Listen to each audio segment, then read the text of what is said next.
பாருங்கள். இது வந்து மீன் பொரிச்சது, ஓகேவா? ஒரு இட்லி மீந்துடுச்சு, அதை அதில் போட்டு வச்சுருக்கேன். பொரிச்சாச்சு. நம்ம சிக்கன் குழம்பு ஆல்ரெடி ரெடி ஆகிடுச்சு. ஒரு கையில் கேமரா இருக்குது, அதனால தான். எப்படி கிரேவியாக திக்காக இருக்குது பார்த்தீங்களா? உங்களுக்கு அடுப்பில் இருக்கும்போது எவ்வளோ கட்டி தண்ணியாக இருந்துச்சு, திக்காகிடுச்சா? சிக்கன் கிரேவி இருக்கா? இது மீன் பொரிச்ச எண்ணெய். இந்த மேடெல்லாம் பாருங்கள், நல்லா க்ளீன் பண்ணியாச்சு. அடுப்பு எப்படி இருக்குது? நல்லா பளபளன்னு இருக்கா? இடிக்கையெல்லாம் வாஷ் பண்ணி அடுப்பெல்லாம் வாஷ் பண்ணியாச்சு. இந்த மேடை ஃபுல்லாக துடைச்சாச்சு.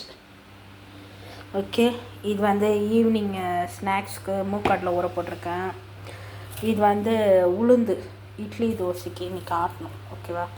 இது வந்து அரிசி, ரேஷன் அரிசி தாங்க. நம்மளுக்கு இந்த சீனு வெட்டி பந்தாலாம் கிடையாது. ரேஷன் புழுங்கல் அரிசி, பச்சரிசி தான் ஊற வச்சுருக்கேன்.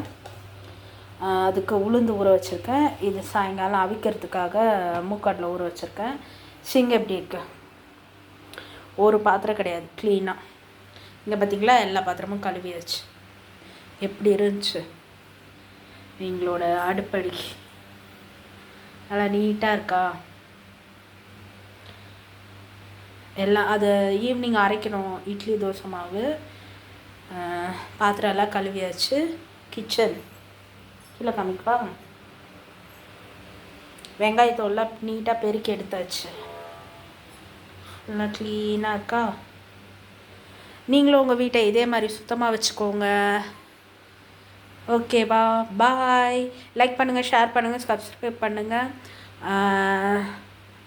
வேறு என்ன சொல்கிறது, எனக்கு எதுவும் தெரியல. கமெண்ட் பண்ணுங்கள். பாய்.